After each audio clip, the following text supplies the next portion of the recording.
Amin. Oke, nah sebelum kita masuk sharing firman, mungkin aku ajak kita semua untuk merenungkan dulu kembali kasih Tuhan yang luar biasa bagi setiap dari kita, dari kita lahir sampai momen kali ini. Mari kita menyanyikan lagu Kasih Setiamu.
Kepada pewarta dipersilahkan. Shalom, selamat hari Jumat, teman-teman. Aku akan membacakan warta pada hari ini. Untuk yang pertama, mengenai kertas doa. Nah, untuk teman-teman yang mungkin memiliki pokok-pokok doa atau memiliki hal-hal yang ingin dibantu didoakan, teman-teman bisa mengirimkan pokok doa ke PO Visivia, baik itu melalui kertas doa yang ada di bit.ly/kertas doa Visivia. Bisa juga melalui Instastory Instagram PO Visivia UI yang akan diupdate secara berkala. Maka itu jangan lupa follow Instagram PO Visivia UI, dan juga kalau mau tulis di bit.ly kertas doa PO Visivia juga bisa. Nah, ini tenang aja teman-teman, karena pokok doa ini bersifat rahasia, jadi jangan khawatir untuk diceritakan seadanya ke teman-teman PO Visivia. Selanjutnya.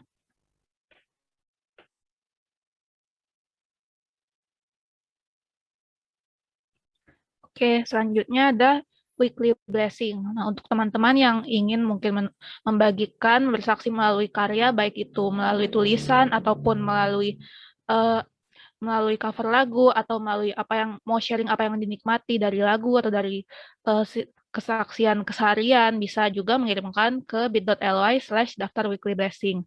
Nanti ketika teman-teman mengisi, pengurus akan menghubungi teman-teman via PC lain, dan juga selanjutnya pembuatan konten juga akan dibantu oleh pengurus. Jadi teman-teman yang mungkin masih ragu, tenang saja karena akan dibantu juga oleh pengurus. Next slide. Untuk teman-teman yang memiliki prestasi atau mengetahui ada teman yang memiliki prestasi, bisa mengirimkan prestasinya atau mengabarkan prestasi yang diraih, untuk nanti kita akan sama-sama mendoakan dan juga mengapresiasi melalui post di Instagram PO Visivia. Nah, bagaimana caranya? Nah, teman-teman bisa langsung aja mengabarkan ke line PO Visivia yang ada di bit.ly/line PO Visivia, atau bisa langsung PC ke pengurus-pengurus yang ada di sini. Next slide.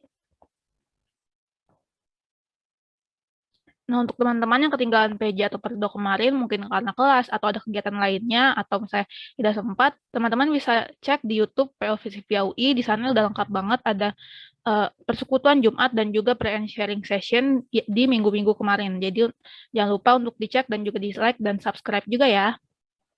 Selanjutnya,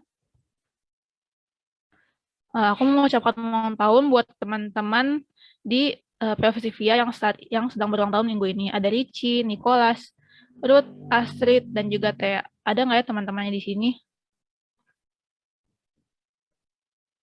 Seperti tidak ada. Tapi kalau teman-teman mungkin ada yang memiliki, ada yang satu kelas atau misalnya pernah ketemu di kepanitiaan, jangan lupa disampaikan ya, selamat ulang tahun. Selamat ulang tahun semuanya. Nah, jangan lupa hadiri PJ Youth Got Talents di minggu depan di jam yang sama, Jumat 8 Oktober 2021 jam 17 WIB. Jangan lupa hadir ya. Nah, untuk teman-teman yang ingin memberikan persembahan kasih, bisa memberikan persembahan ke Bank Mandiri, Cesia Vidya Karolin, GoPay atas nama Jessita Inaria MC Hombing, dan OVO atas nama Andrea Monica. Nah, mungkin untuk teman-teman yang mau langsung mengakses QR code-nya, bisa di bit.ly/persembahan PO Visivia. Oke, mungkin bisa diberi waktu sebentar untuk screenshot dan juga mengetik QR code-nya di sini, bit.ly/persembahan PO Visivia. Oke, mungkin cukup ya. Selanjutnya.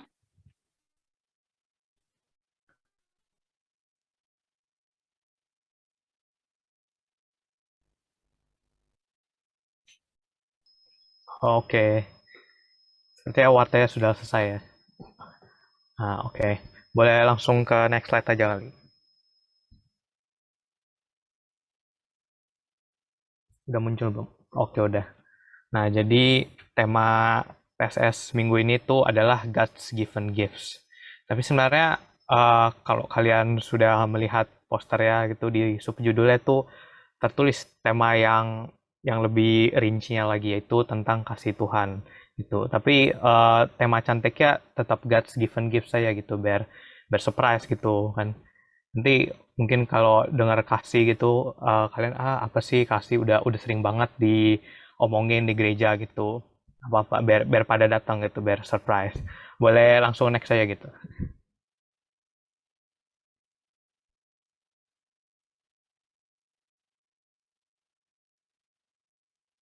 Ini. Nah, kan karena kali ini kita akan membahas sebenarnya apa sih yang unik dari hubungan kita itu sebagai manusia ciptaan Tuhan dengan kasih yang diberikan Tuhan sendiri. Apa bedanya sama kasih yang dikasih manusia ke manusia lain gitu.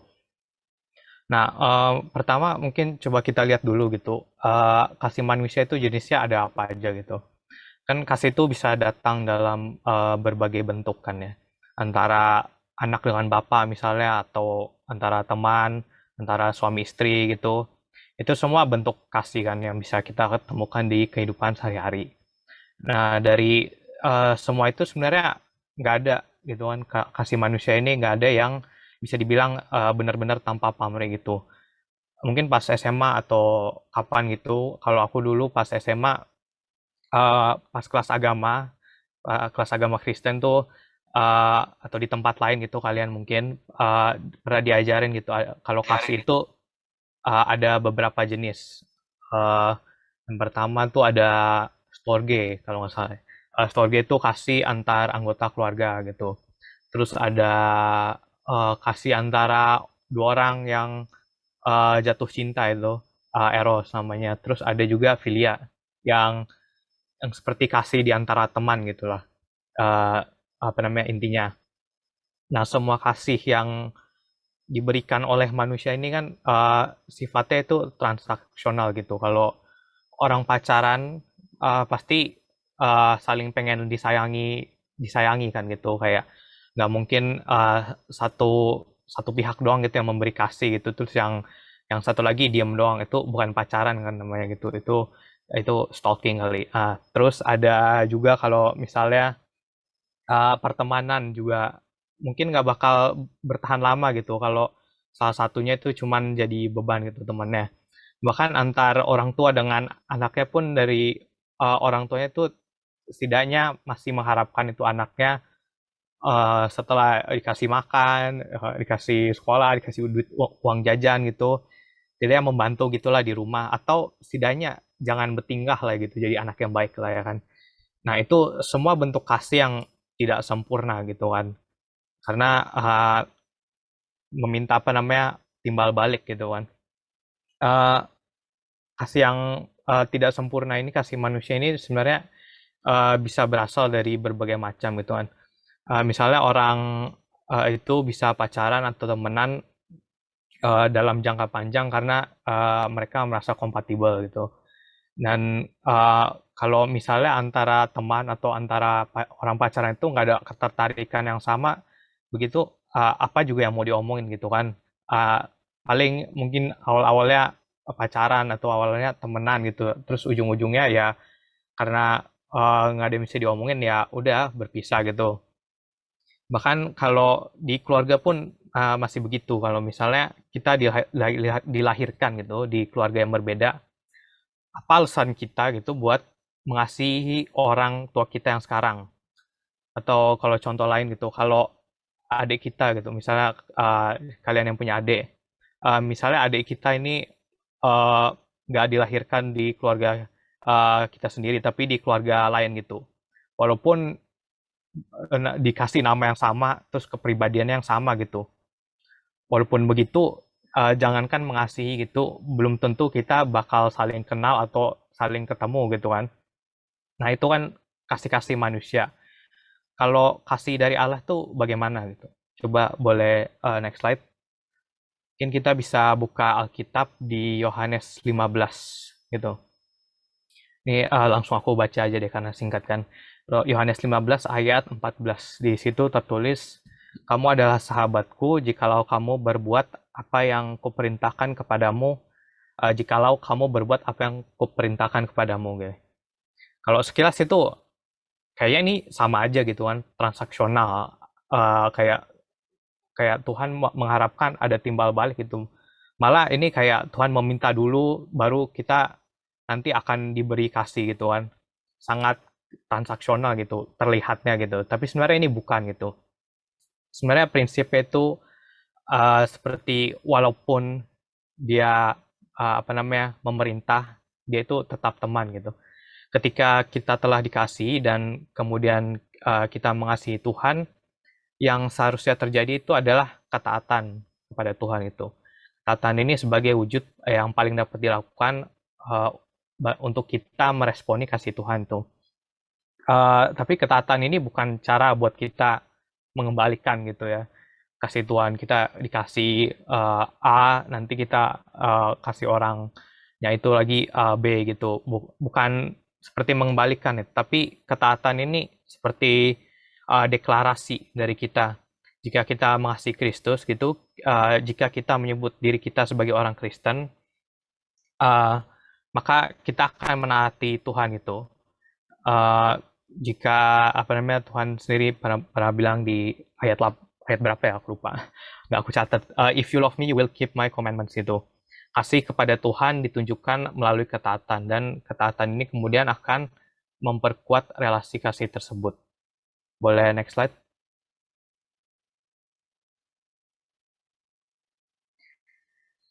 Nah, mengikut Tuhan itu apa ya? Kalau disingkat ya, apa sih sebenarnya benefit yang kita dapat itu dengan mengikut Tuhan, dengan menerima kasih Tuhan gitu. Jadi sebenarnya kita sebagai orang-orang Kristen ini yang menerima kasih dari Tuhan, itu sebenarnya sebuah privilege itu buat kita. Emang kenapa gitu bisa disebut privilege? Apa bedanya dengan misalnya kasih di agama-agama lain itu? Yang pertama tuh relasi kita dengan Tuhan itu bukan relasi yang transaksional kan, seperti yang udah dijelasin tadi. Bukan kita misalnya berbuat A, lalu Tuhan baru mengasihi kita gitu. Kasihnya tuh semuanya berawal dari Tuhan, dan inisiatif untuk mengasihi itu didahului oleh Tuhan. Nah, oleh karena hal tersebut gitu, kasih yang diajarkan kepada kita itu adalah kasih yang sempurna, kasih yang berasal dari kasih itu sendiri. Saat kita menerima kasih yang sempurna itu, terus diberikan contoh bagaimana melakukannya. Itu semua tertulis di Alkitab kan. Bukan hanya suruhan gitu, tapi contoh dari berbagai rasul gitu, berbagai tokoh Alkitab. Kita tahu bagaimana hidup itu sesuai firman, bagaimana hidup sebagai orang Kristen yang menaati ajaran Tuhan. Nah, walaupun kita sebagai manusia mungkin tetap saja kadang kelewatan gitu, antara nggak bisa melakukannya atau ya usaha kita tidak sempurna gitu. Terus yang kedua itu relasi kasih dengan Tuhan itu bukan sebatas relasi ya antara Tuhan dengan umat gitu, atau antara majikan dengan suruhan, tetapi yang sangat personal, yang intim. Kalau ya layaknya teman gitu, saudara, atau mungkin sering disebut pengantin, atau anak bapak, itu semuanya benar gitu kan. Itu semuanya bisa digunakan untuk menggambarkan hubungan kita dengan Tuhan. Tapi sebenarnya istilah yang lebih tepat itu adalah companionship gitu. Tidak ada hierarki gitu, tidak ada maksudnya tidak ada pengharapan gitu kalau kalau Tuhan akan mengasihi sebelum kita melakukan ini gitu. Enggak kan, karena kasihnya itu diinisiatifkan oleh Tuhan dulu gitu. Boleh next? Mungkin kita lihat dulu ke balik lagi ke Yohanes 15, ayat 15. Mungkin aku minta salah satu tolong baca gitu ya. Boleh minta tolong Octavia gitu, baca ayat yang ada di layar. Yohanes 15 ayat 15. Aku tidak menyebut kamu lagi hamba, sebab hamba tidak tahu apa yang diperbuat oleh tuannya, tetapi aku menyebut kamu sahabat, karena aku telah memberitahukan kepada kamu segala sesuatu yang telah kudengar dari Bapakku. Boleh next slide. Oh ya, sekalian ayat 16 juga deh, Octavia.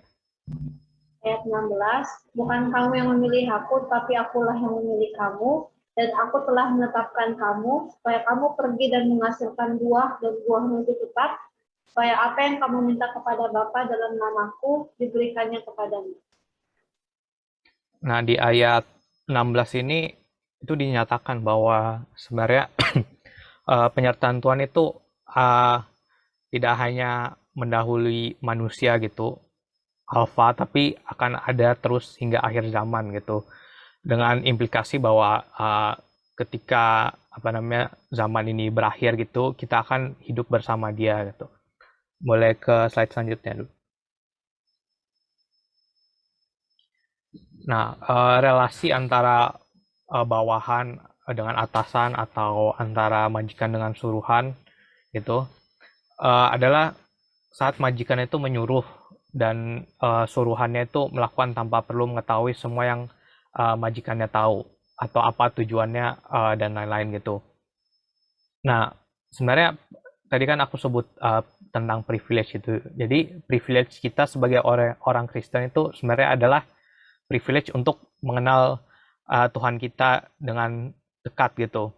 Tapi perlu dipahami juga gitu bahwa pengenalan akan Tuhan ini terjadi dan berkembang secara bertahap, atau bahkan nggak bakal berkembang sama sekali, karena itu semua bergantung kepada bagaimana seseorang itu dapat menampung dan memahami pengenalan tersebut, gitu, pengenalan dengan Tuhan.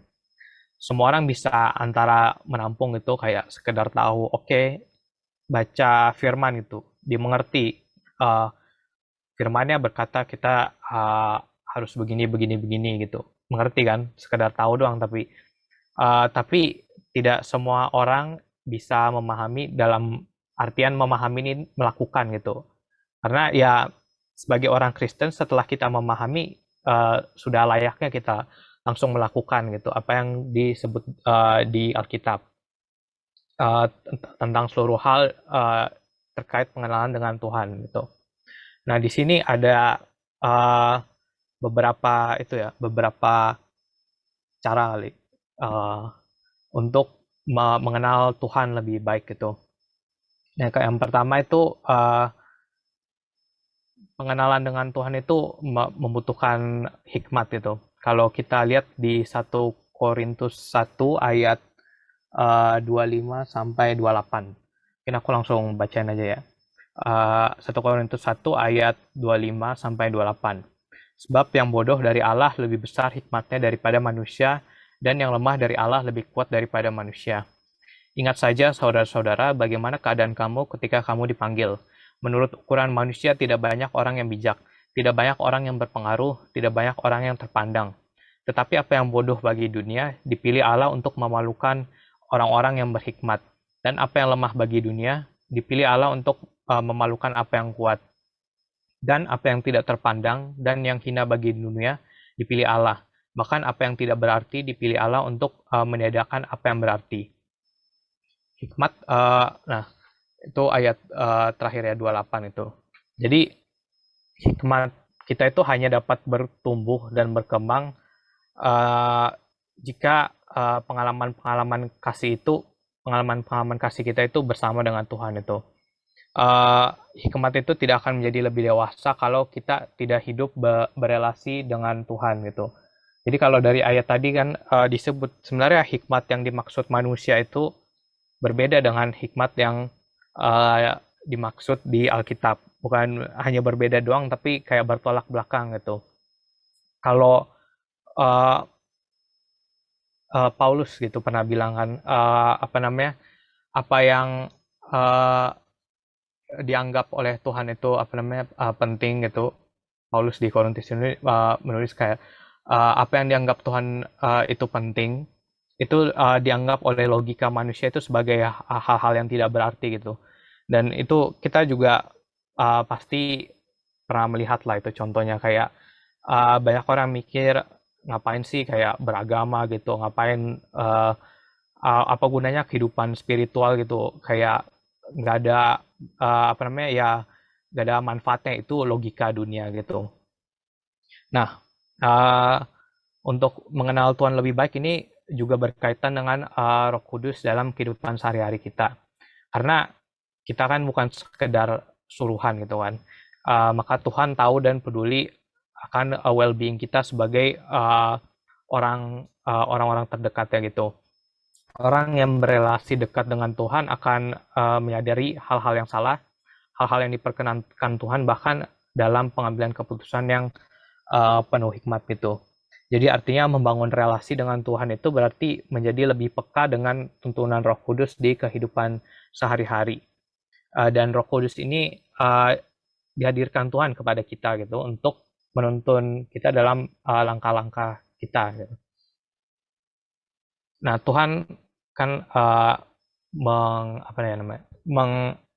acknowledge itu bahwa ketidaksempurnaan kita dan mengasihi kita itu walaupun kita tidak sempurna dan bobrok itu Tuhan tetap mengasihi kita kan. Nah, kembali ke poin pertama tadi, kalau kepercayaan-kepercayaan lahir di luar sana itu punya doktrin atau ajaran yang belum bisa menjelaskan kasih dengan baik.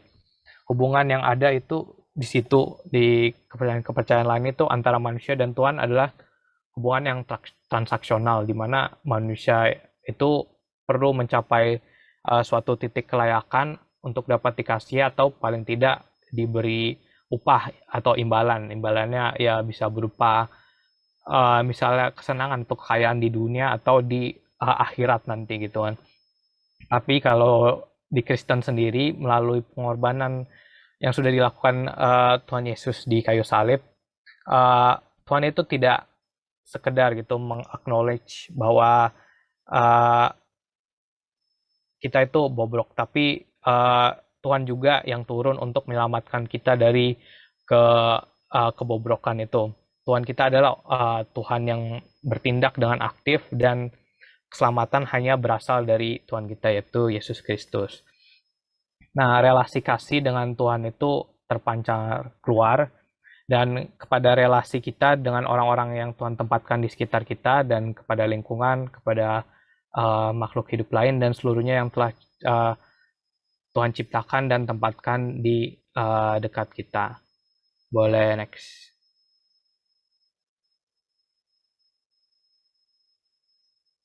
Nah, itu akhir dari sedikit firman tadi ya. Mungkin sekarang kita akan dibagi ke breakout rooms mungkin.